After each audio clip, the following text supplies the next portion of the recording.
Imagine your teen extracting DNA in biology, building circuits in physics, or testing reaction rates in chemistry, all with the tools you can easily set up at home. Today, I'm walking you through everything, the must-have essentials, specific subject tools, and even some DIY hacks to make it all work. And by the end of this episode, you'll have a plan, a shopping list, and the confidence to bring science to life in your home without breaking the bank or taking over your entire house. Let's dive in. Welcome to Teaching High School Science. I'm your host, Doc, a former biochemist turned high school science teacher and private tutor.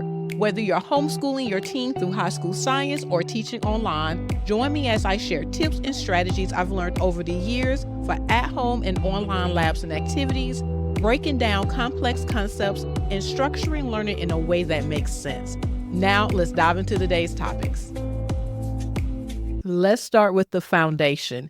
So here is a list of those must-have essentials that work across all subject areas. The first thing I'm going to start with is safety. So for your safety gear, you want to have some type of protective eyewear or safety goggles, gloves, and an apron. When I say apron, I don't mean the classical apron unless that's something you want to get, but it can be like maybe an old t-shirt, but something that is going to protect their clothes if they're doing a type of lab that will stain their clothes. Another thing or set of tools would be measuring tools. A good ruler or metric stick. Let me back up a little bit because everything that we measure need to be in the metric system. So making sure that your measuring tools have metric units is going to be important. So again, that good ruler, a metric stick, measuring cups, spoons, a digital scale that measures in grams is going to be very important for those precise measurements, especially in chemistry. Having a stopwatch is going to be important, not just for timing things like reaction rates or motion, but also for biology. There are different types of experiments or investigations students will do, especially when we're talking about metabolism. And this stopwatch can be the one that they use in their phone. Another precision tool that's needed, especially in biology and chemistry, are droppers and pipettes. These things will be essential for those precise liquid measurements that we need for those experiments.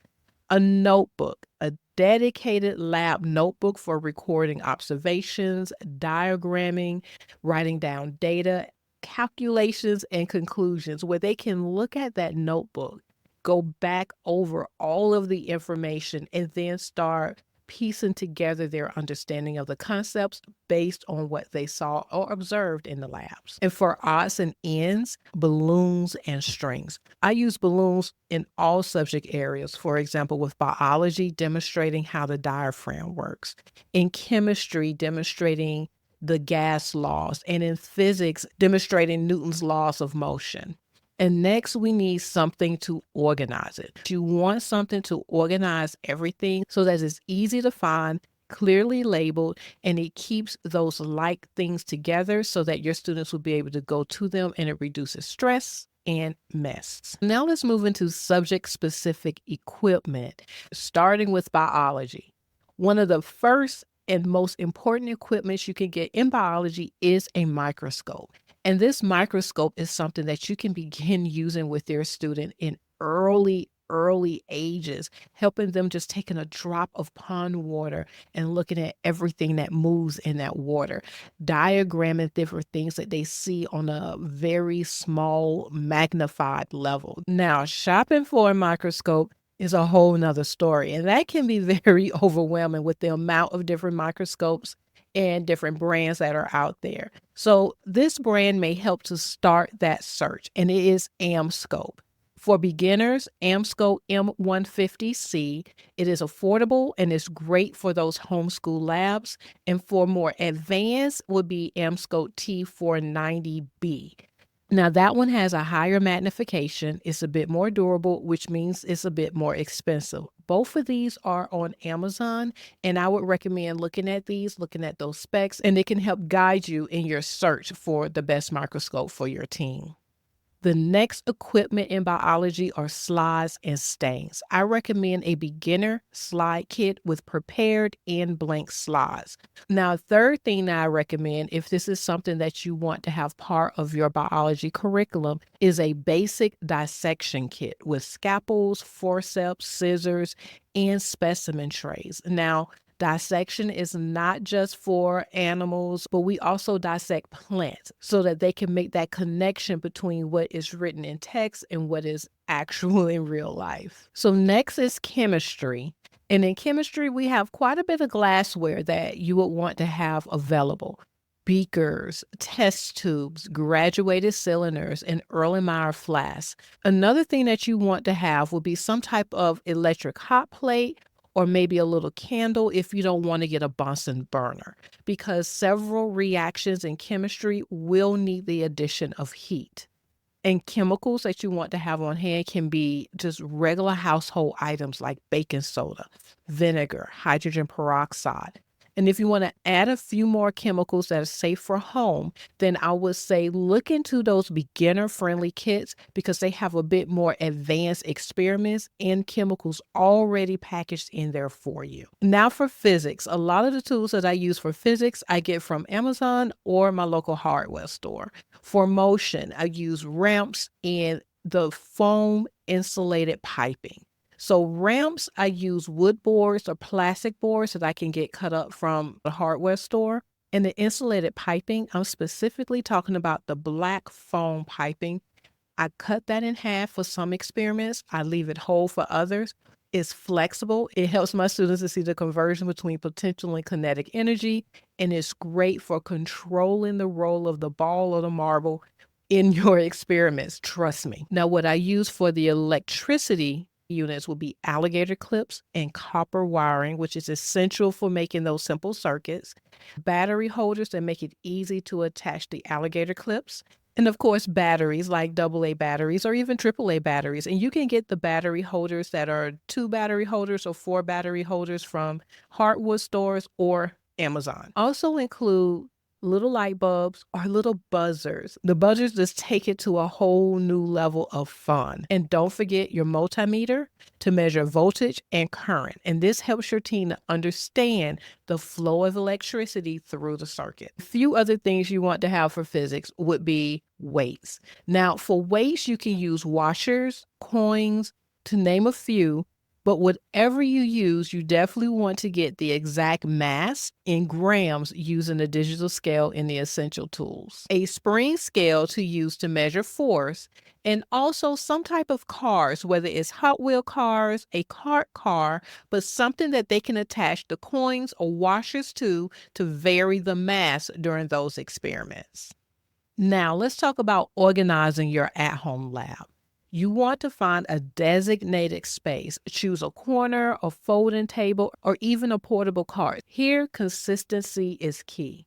And you want to sort the supplies by subject. If you have multiple grade levels in your home, make sure that each subject area or each grade level have their own supplies. This cuts down confusion and it keeps everything nice and organized so that your kiddos can find what they need when they need it. And also create an inventory. Have a spreadsheet or a simple checklist that track down what you have, what has been used, and what you may need to replenish.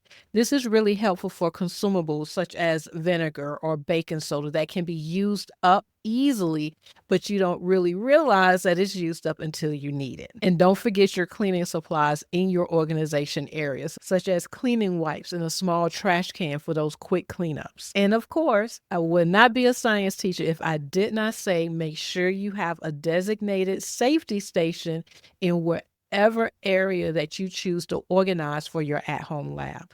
Let this bin be where your safety goggles, your gloves, and any protective gear that you want your student to wear is located.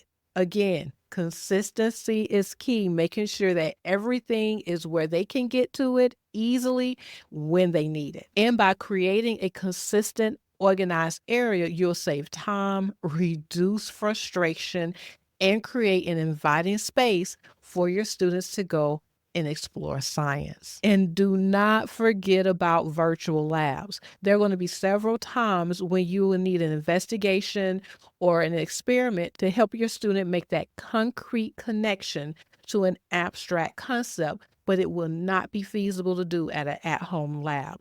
This is where virtual simulations and labs are beautiful. In fact, there is a virtual simulation that can be turned into a lab for just about every concept that I teach. And furthermore, they are perfect for those experiments that require specialized equipment or materials that you just can't easily replicate at home. For example, using PhET labs to simulate collisions or using chem collectives to simulate acid-base titrations. And in that case, it's not just about the acid-base titration, but the type of equipment that they will use in an actual chemistry lab, if that is a field that they're planning on going into. So setting up a science lab at home doesn't have to be complicated or expensive. With the right tools, a bit of creativity, a solid organization plan, you can create a space where your teen will explore, experiment, and hopefully fall in love with science. But if all of this is sounding like a little bit too much, or you don't have time, but you want your teen to have that chemistry or physics credit, check out my self-paced chemistry course, which is launching this January, or check out my group live chemistry and physics classes, both of which I offer through our school. If you found this helpful, please share it with a fellow homeschool parent, or if you have ideas that you want to share that I did not cover here, please let me know. Let me know if you have any questions, ideas, or other experiences that you'd like to share. Head on over to my podcast page, which you can access by visiting my website at thesciencementor.com. Then select podcast from the menu and subscribe now to the Teaching High School Science podcast for your regular dose of motivation and just-in-time science ideas. And together, let's make high school science a journey of exploration and achievement. Until next time, remember, curiosity leads to endless possibilities.